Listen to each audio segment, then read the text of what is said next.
আল্লাহ আল্লাহ আল্লাহ আল্লাহ আল্লাহ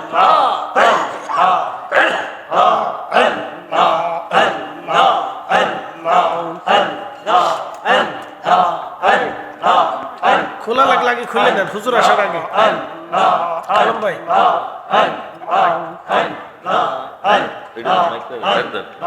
ভাই আছে আছে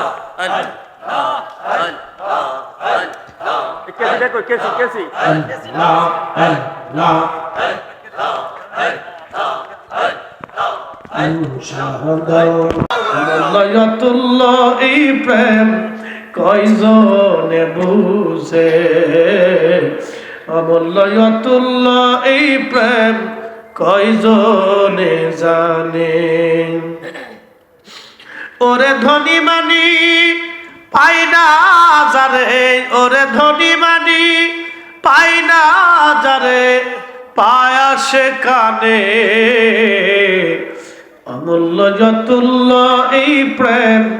কয়জনে জানে অমূল্যতুল্লাহ এই প্রেম কয়জনে জানে মদিনার মাটি কাঁপতেছে চারটিখানি কথা না আল্লাহু আকবার বলে তো মাটি যেখানে কাঁপে সাহাবীদের হালত কি হতে পারে বুঝেন তো এবার চিন্তা করুন তো মদিনার হালত কি হয়েছিল সেই দিন বেলাল রাদিয়াল্লাহু আনহু অজ্ঞান হয়ে পড়ে গেলেন হুঁশ নাই তার বুঝতেই পারতেছেন কি পরিমাণে আবেগ তার হৃদয়ে কাজ করেছে সেই দিন সারা মদিনায় কান্নার রোল পড়ে গেল মদিনার মাটি কেঁপে উঠলো আল্লাহ আল্লাহ এই প্রেমের কাহিনী আমি বলে শেষ করতে পারবো না আমি তো 10 মিনিটে শেষ করলাম কিন্তু ঘটনা তো 10 মিনিটের ঘটনা না বাবা আমি তো আধা ঘন্টায় শেষ করলাম কিন্তু ঘটনা তো আধা ঘন্টার ঘটনা না ইশকে রাসূল দিয়া আল্লাহ আমাদের কলিজাকে জিন্দা বানায় দিক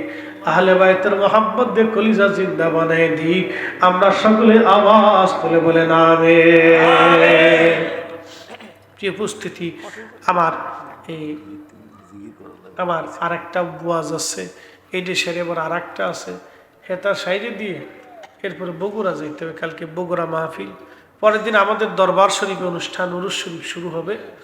এই শুক্রবার সন্ধ্যা থেকে শুরু তো উলামা ইকরাম দরবার শরীফের সমস্ত কর্মকাণ্ডগুলি জিকির ফিকির ইবাদত তালিম তরবিয়ত ওয়াজ নসিহত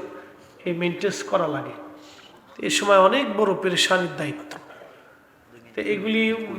অনেক সময় থাকতে হয় ওয়াজে কে কি ওয়াজ করে না করে তদারকি করতে হয় কারণ দেখা গেছে লক্ষ লক্ষ মানুষ সামনে এই মানুষ দেখে অনেকের আবার শরীর গরম হয়ে যায় কি কথা ঠিক কিনা অনেক বক্তার শরীর গরম হয়ে যায় দেখা গেছে কয়ে ফেলাইলো সরকারের গোষ্ঠী কিলাই পরে আর বিপদ না এই জন্য এগুলি তদারকি করতে উপস্থিত থাকতে হয় পর্যবেক্ষণ করতে হয় বয়ানের আগে ডিরেকশন দিতে ঝামেলা কাকে দেওয়া যাবে কাকে দেওয়া যাবে না কতটুকু সময় দিতে হবে এগুলো সব আমাদের হাতে থাকে তো এই জন্য অনেক বড় ঝামেলা আইসা আবার জমা পড়াইয়া আবার মসজিদ এমন এক মসজিদ আমি ছাড়া অন্য কাউরে মানে না 4-5 হাজার মুসল্লি হয় হাউজিং এই কমিটির কথা হলো হুজুর যত কষ্ট হোক আপনার থাকতে হবে অন্য কে আসবে কে কি বলবে শেষে একটা মসজিদের ভিতরে বিশৃঙ্খলা লেগে যায় এই জন্য ঝামেলা অনেক খাওয়া হুজুর আসবে জালালি সাহেব আসবে উনি আমার অত্যন্ত পছন্দের মানুষ আল্লাহ হায়াতের মধ্যে বরকত দিক সকলে বলে না আমিন আমরা সুন্নি আলেমরা একে অপরের ভাই হিসেবে মিলেমিশে থাকাটাই আমাদের দায়িত্ব কথা ঠিক কিনা পীর আমাদের যার যার সুন্নিয়ত আমাদের সবার আল্লাহ কবুল করুক আসেন একটু জিকির করে